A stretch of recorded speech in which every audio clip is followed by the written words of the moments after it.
Hey, you guys. So now I'm confused because they don't know what they're talking about. Zach is up there saying, I thought Wednesday was the main show night. And I was like, it is, but it's Tuesday. It's Tuesday. And then for a second, I was like, did we sleep through a whole day? And it's actually like Wednesday? No, it's Tuesday. Yeah. He's tripping. Yeah, we've been doing the main shows like on Wednesday for a while now. Yeah. For a while. Yeah, we're doing, actually the show we're doing tomorrow night is going to be all about different road rage incidents. Yeah. It'll be good. I picked like 4 different ones that we can do that a couple of people have requested. You all right? We keeping you awake? Or? Yeah. I'm always good. I worked all day today. Well, yeah, you put up blinds and trimming shit like hedges that. Trimming hedges and shit like that. But yeah, so... I fucking repainted the mailbox, put new numbers on it. Oh, I didn't know you did that. I didn't see you out there. Yeah. Yeah, so...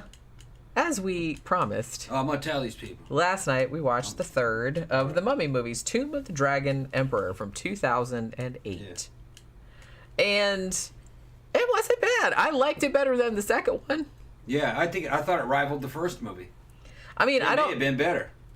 Yeah, it's just kind of like... It was just different. It was China instead of Egypt. I don't really understand, like, all the hate it gets. Like, in a way, I can understand... the second one maybe inspiring more ire just because, I mean, basically because of the shitty CGI at the end, which, like, there's, I know it was ILM and they didn't have a lot of time, but, I can see people, like, shitting on that. But the third one was actually, like, a perfectly good movie, I thought it was, like, pretty enjoyable. It was as good as the first one. And I think it fixed some of the things that I complained about in the second one. Because one of the things that kind of bothered me, I liked the second one too, but one of the main things that bothered me about the second one was that it was too fucking convoluted. There was, like, too much shit going on.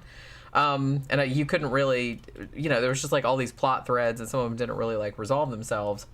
The third one, I liked that they just kind of kept it simple. Kind of like the first Mummy movie, where it's like there's still a mummy, sort of, but it's in China, and it's the same kind of deal. It's, an ancient warlord, and he wants to, like, raise an army and, like, bring him back from the dead, and he goes around, like, killing people trying to get his powers back and shit like that. And that was it. That was just, like, all they didn't have all this stuff about, oh, you have to get this bracelet and this thing, and the kid getting kidnapped and all this other kind of stuff. They kind of, like, kept it like a pretty simple quest.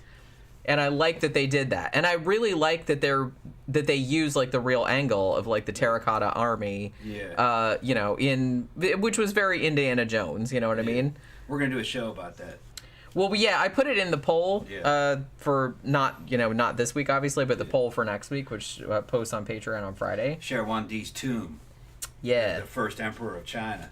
It's underneath there. They don't want to open it, but they know it's mercury deposits coming out of the soil in the shape of a fucking map of China in there. There's some kind of fucking mechanical lake with moving around mercury, a river of mercury and a fucking water of mercury and shit with paddles and shit. Yeah, that's what's taking them so long. It's like they do have some of it excavated because I've seen pictures of it, but... Oh, they're trying to get down into the main chamber? Yeah. Okay. I mean, I saw pictures of it a long time ago. They excavated it I don't even remember when. Yeah, they've excavated, but I've seen, like, pictures of the inside. So they have done it, but it's just they're trying to get more of it done as far as I can determine, but it's kind of slow going. They got pictures of inside there now?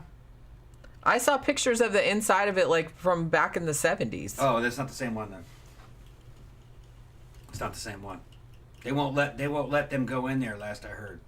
I don't know. I haven't followed it up, but I just remember reading about it and seeing pictures of it, like, in a book that came out back in the 70s. With the big Mercury Lake and everything? Yeah, I don't know about that. I don't remember the pictures, but I remember seeing pictures of the terracotta warriors. Yeah, that's about it. That's not inside the main. That's not inside the main complex yet. They thought about possibly drilling through there and sticking a camera in there, and I think maybe they may have gotten part of the way, or they did it partly and saw something, but they're afraid that oxygen will get in there and fuck with everything. Well, that's a concern. Yeah, but they do know that there's mercury deposits coming out of the soil in the shape of the rivers of China.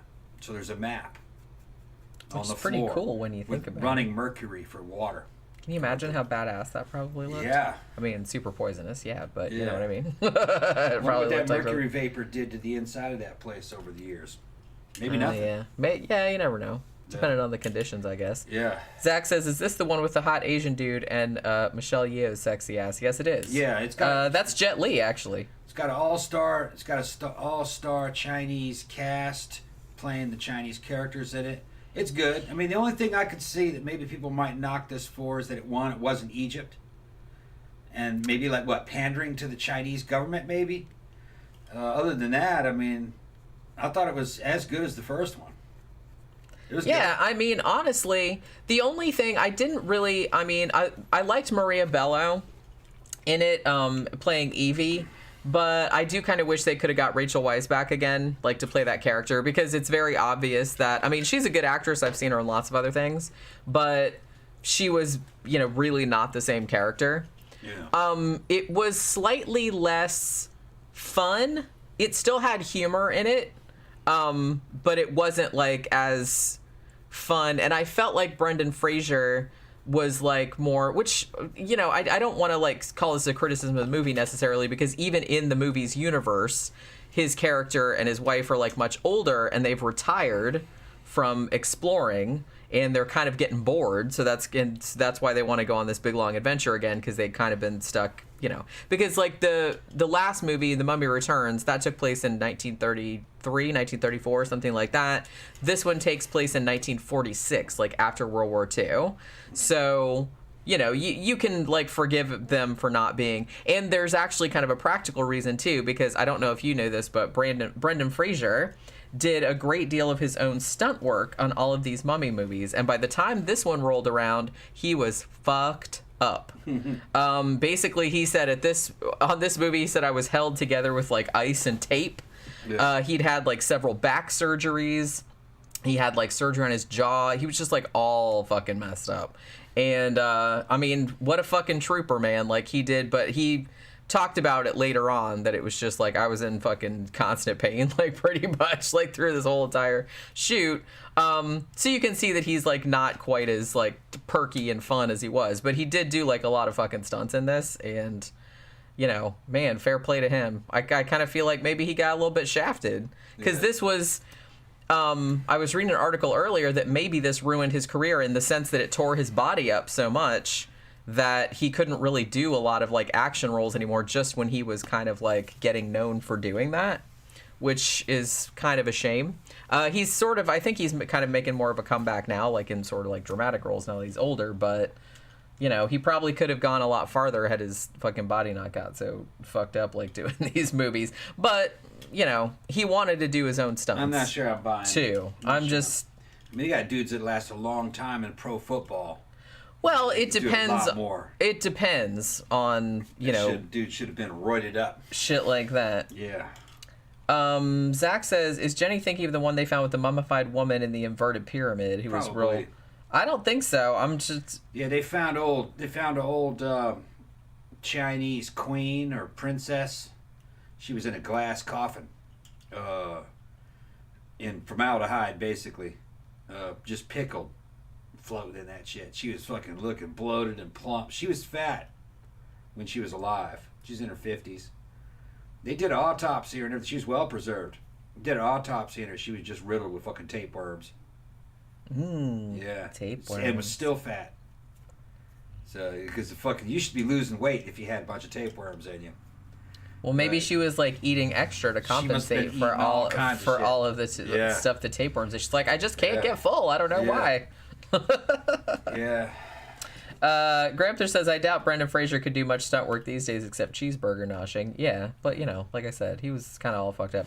And Zach said the same thing happened with Daniel Craig on the Bond movies. That's part of why he left the role, because it was tearing his body all up because of all the stunts and blah, blah, blah. So let's see. Yeah. Okay, so this one, that they were actually going to make a fourth movie after this one, and it was going to be like Aztec. You know what I mean? They were going to like go explore some Aztec shit, which actually might have been kind of cool. They had everybody back.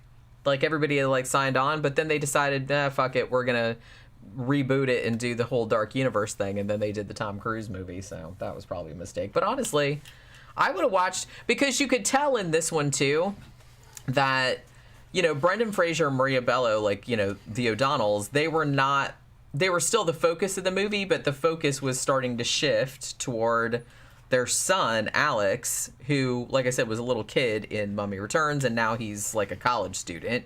And that's kind of what happens. Like, he's a college student. Well, he's supposed to be a college student, but he's quit college and has gone to Shanghai to find this tomb without telling his parents. And it turns out that Evie's brother, Batiatus, that's just what we call him. We're just calling him Batiatus. Yeah. Because that's just what we know him from Spartacus. That's a much better role. I mean, he's great in this. Well, the funny thing, I read, because he mostly did like dramatic roles, obviously, but it's Batiatus, that's his. It's funny because when they asked him to be in the first Mummy, he thought it was like a mistake or something like that, because like, I'm not a comedic actor. Right. But having said that, he's got like really good comic time. Like, he does like some funny shit like in some of these movies. So I don't know why he thought that he couldn't do it. Wanted to throw some money his way. He's good at it. But I just always know him as fucking Batiatus. If you guys haven't seen fucking Spartacus, I think he's in the first two seasons of fucking Spartacus. He just fucking knocks it out of the park. His character is epic. He's like the Roman version of the dude from Breaking Bad, I guess. I mean, both him and like Lucy Lawless are fucking great. They're like the best fucking. I mean, Spartacus is cool too, but it's like they're interesting because they're like really conniving and evil. Yeah, him and Lucy Lawless and just random teenage girls having fucking full on threesomes and shit in there. And it's fucking like explicit. And they're always it's softcore porn. It's not hardcore, but it is softcore porn. And they're devious. Well, there's a reason. That's a great series.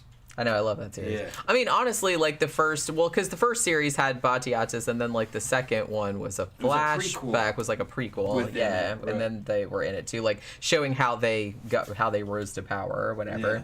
But so this one, just much like in kind of like, I guess, the last Indiana Jones movie, where he's kind of like passing the torch on to his son. They did the same thing in Indiana Jones, and they were trying to do the same thing here. So I'm kind of feeling like what they were gonna do if they did a fourth movie, which they were planning on. They had the posters and everything, and they had everybody signed on to do it, all the actors, but then they decided not to do it. But they were gonna take it in that direction where they were slowly phasing out the parent characters and going more into, Alex being, the kind of Indiana Jones stand-in, which, I don't know, that maybe could have worked. Although, I have to say the actor that they had playing Alex in this movie was good, but he's not super charismatic.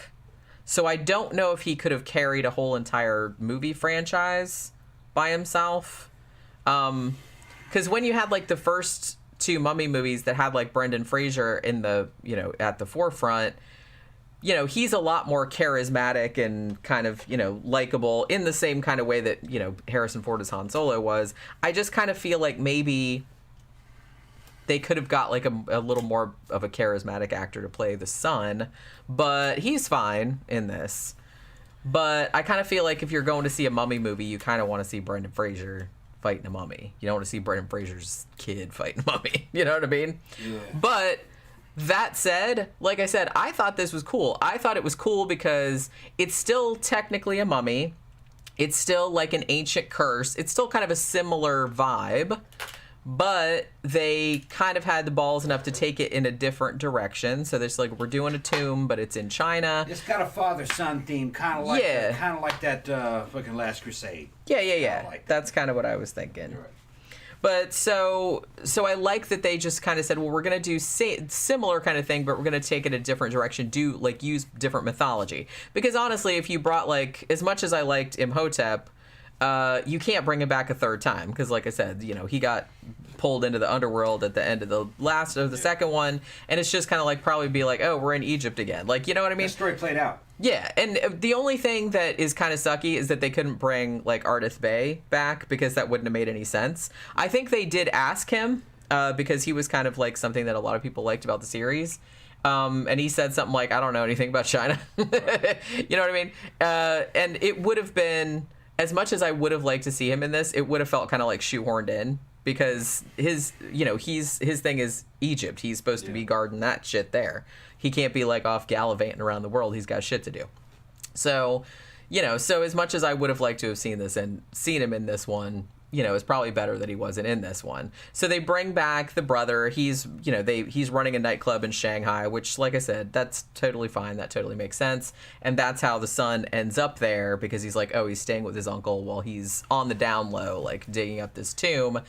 And then it so happens that there's this whole plot where they're trying to bring the O'Donnells, the parents, to Shanghai to get this thing, to bring this, this emperor, like, back to life. And they're going to find Shangri-La and all this other stuff. Now, some people got... It's funny, I was watching a review of this earlier, and I kind of feel like most people's first reaction when they saw that there were Yetis in this was, are you kidding me, Yetis? But then I'm like... Why not?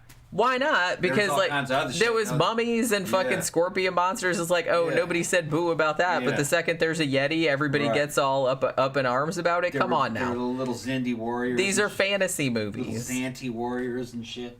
I mean, even in the first movie, you had like, you had all kind of like fucking, you had a pharaoh guy that could like fucking make a big sand thing with his face in it and like all this and bring up plagues and shit like that. So everybody's gonna quibble about some Yetis. Fuck that. I actually quite liked the Yetis. Yeah. I thought that was cool. There was one of the strangest, like, fucking gun guy conversations in this. That was a little weird, wasn't it? Because, you see, it was like a father-son thing, fucking arguing over the fucking guns. The old guy's carrying the traditional stuff, like a fucking Peacemaker and a fucking 45s and fucking Thompsons. And then the young kids fucking got a Walther P38 and a fucking Soviet PPS 43, that was a hot fucking subgun in those days. And it's funny because they're trying to outdo each other, like gun talk, but they can't do that in a movie for a general fucking audience because they wouldn't understand the technical terminology that actually makes a difference between those guns. So they have to make up attributes that didn't really apply to those guns, so the audience would understand that there was a difference between a piece. Like he was saying that the difference between a Walther P38 and a fucking the difference between the Walther P38 and the fucking Colt 45 was not size. Size doesn't matter. It's the endurance, but no mention of that the fucking Browning high power that the other dude was carrying has twice the so-called endurance of the P38. Just weird shit, you know what I mean? That gun guys would pick up, but the general audience wouldn't. And then they just, because they couldn't use technical terminology to fucking... Well, because they wouldn't understand it. So and it doesn't need to be in there anyway. Yeah. It would just be... it's just supposed to be like a funny little scene, like showing, how competitive these two are. Yeah. You don't need all this like nerd kind of stuff in there because that's what it would have been though. That's what I'm saying. But it's just kind of funny they had to make up stuff about the guns that kind of really wasn't accurate. But whatever. Like I said, it's just like a fantasy movie with Yetis in it. Right. They just wanted to show, hey, these two are like super competitive about their gun collections. I just thought it was fun, and they just had to find a way to get that across in a way that most people would get it. Yeah. And their eyes wouldn't glaze over. Right. You know what I mean? Yeah. I just thought that part was funny. But yeah, honestly, it was like a little bit odd in there. That was kind of like an odd little scene. Yeah. I mean, I guess that they did kind of establish though, didn't they, that like that Brendan Fraser's character was kind of like real into like firepower and machines and shit like that. They were using guns through the whole thing. He was carrying cross. No, I mean in the earlier movies, he was carrying cross draw fucking under the arm fucking 1911s and shit. You know what I mean? Which that would have been a fucking awesome rig back in those days. That'd be the equivalent of carrying like a couple of Desert Eagles or something. But And then what was cool is that he busted out the PPS, the PPS 43, which is a Soviet sub gun. It was out of sheet metal. It was kind of like the predecessor to the AK-47, but it was pistol cartridges, 30 Tokarev. He talked about it. He used it for only about fucking 1 minute, and they never even show a clear photograph of it. All you see is the muzzle blast from it. Which I was like, well, damn, why didn't they showcase it? He talked about how bad it was. Why didn't they showcase it? They didn't.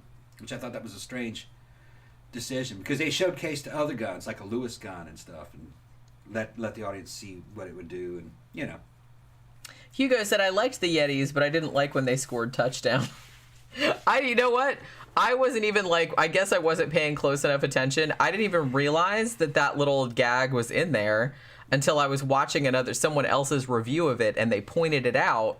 And I said, oh, yeah, I didn't even realize. Where one of the Yetis, like, picked up one of the bad guys all kinds of stuff. And threw him, like, through a thing. And then he made, like a touchdown kind of thing. And it's like I said, I wasn't even... Because I'm not a big, like, football person. So that wouldn't have, like, immediately registered with me. But then if you tell me, I'm like, oh, yeah, okay, I get it now. There was a bunch of stuff happening in there that you had to pay attention to see. Like, the undead guys, the skeletons that came out. In the background of one scene, a guy accidentally knocked the other dude's head off.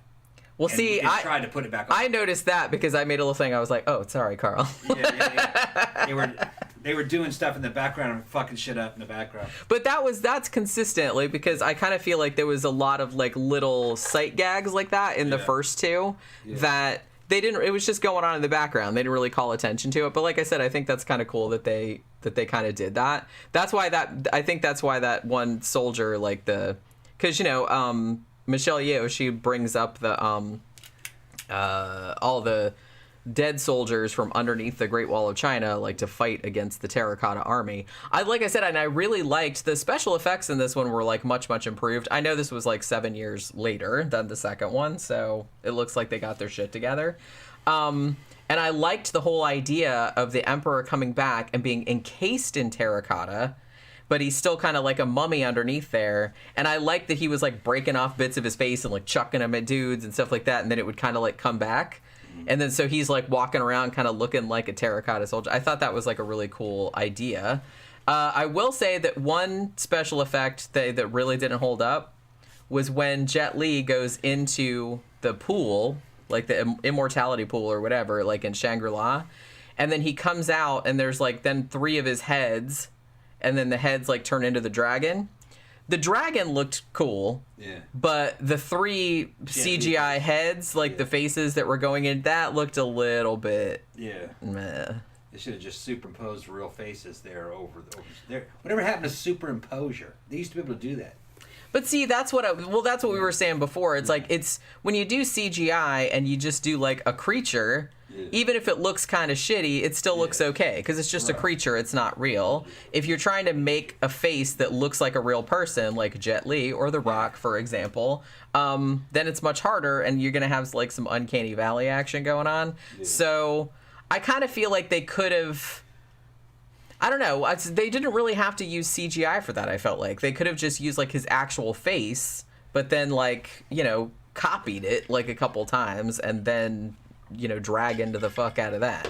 So that was really the only special effect that stood out to me as being maybe like a little bit questionable.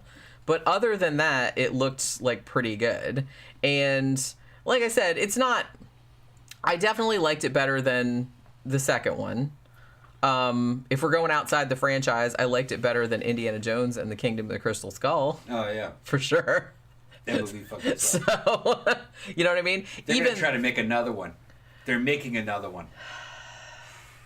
I'm not averse. I do like the idea. Because there's a lot of shit you can do with that, like an archaeologist. Because I like archaeology shit.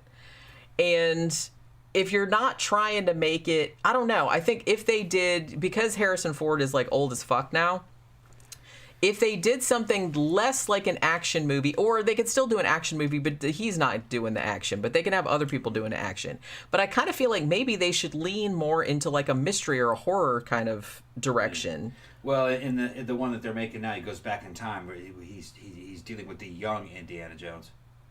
They CGI'd a guy in there to make him like he was in fucking Raiders of the Lost Ark. See, that's just going to be a whole, like I said, that's going to be a whole like Uncanny Valley the movie. Yeah, we'll see. I would rather. It's not out yet. I would rather watch old Harrison Ford, like being grumpy, and like trying to solve like an archaeological mystery while other people jumped around and shit. Indiana like that. Jones That's is fine. over. No, I'm just saying if they have to make one, I would rather them not. They shouldn't make it at all. Yeah. And really, didn't they already do didn't they do a series called The Young Indiana Jones Chronicles with I don't know, River Phoenix? Wasn't he in it? I don't know. Who cares? No, I'm just saying I don't remember ever seeing it, but I thought they already did River that. Phoenix was in one of the movies as the young Indiana Jones. I don't know if he was in the TV series. Yeah, maybe I'm thinking of the movie. Yeah, he was. I think he was in the movie. Wait, was that Crystal Skull? Was he in the Crystal Skull movie? No. It was. Or was it the one with Sean Connery? It was the one with Sean Connery. Yeah. Oh, right, that's right. I can't remember. Yeah, What the fuck happened in the Crystal Skull one? It's around. It's around. You said what happened to it, right? No, I said what happened in it. That's when they. I remember Shia LaBeouf was fucking. That's who. Okay, that's who I was thinking. It was Shia LaBeouf. Yeah. That's right. That douche.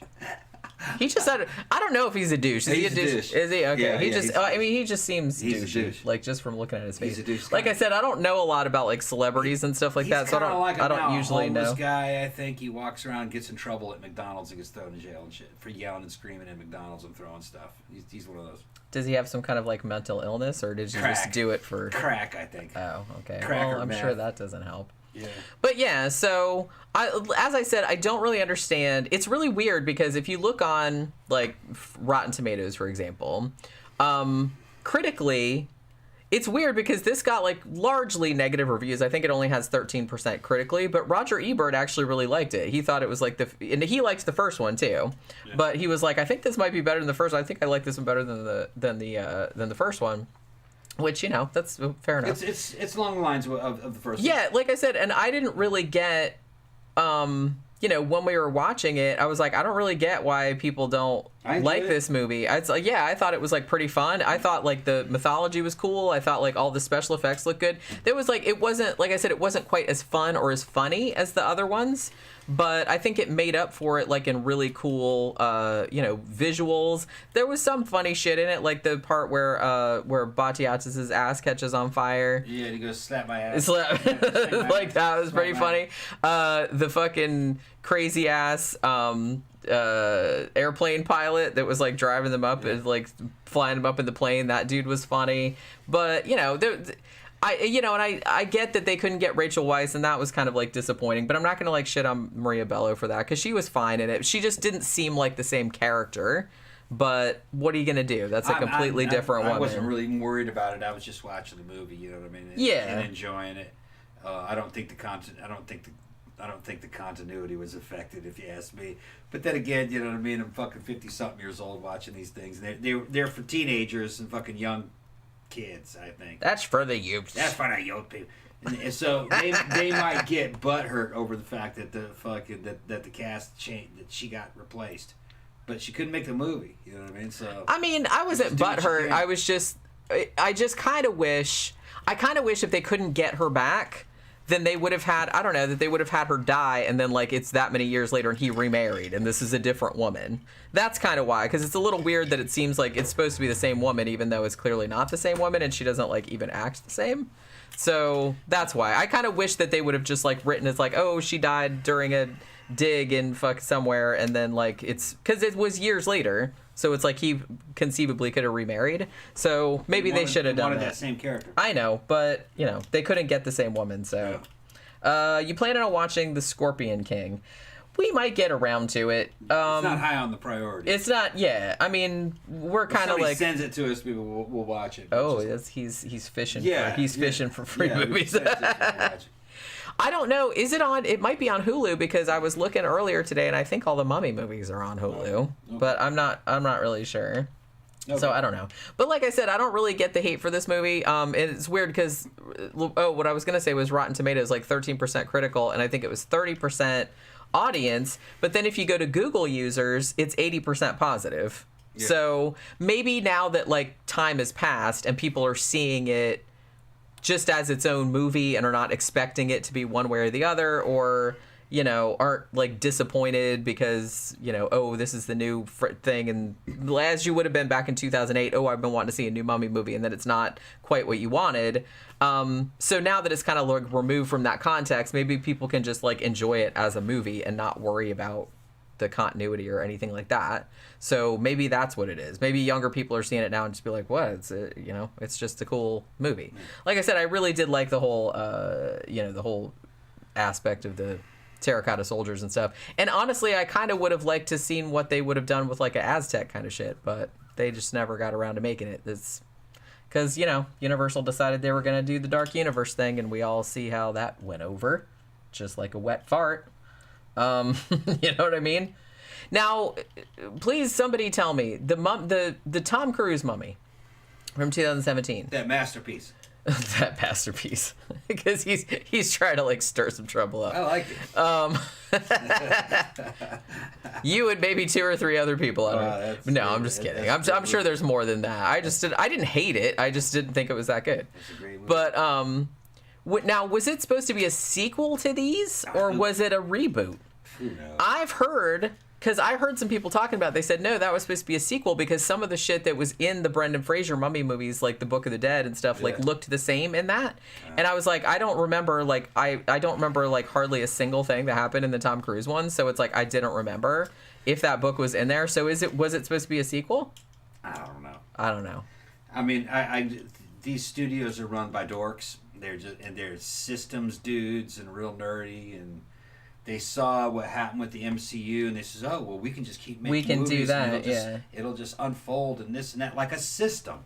It's like a system, and they got audience members that like systems, but I think MCU burned that out because everybody else tries to do it and it fails. Well, the thing, too, about Marvel was that they already had tons of shit that they could draw on from years and years of comic books. They already had all these interconnected stories, and this superhero meets that superhero. So they already had, like, a framework for that. Right. Whereas the Universal monster movies, even though, they made them all the same and it was the same studio and stuff, but those monsters were all, like, separate they were universes. Separate pocket universes. And so much harder to like cross them over. So to try to do what fucking, and the thing is like, look, man, the MCU has played out that model. People are sick of that.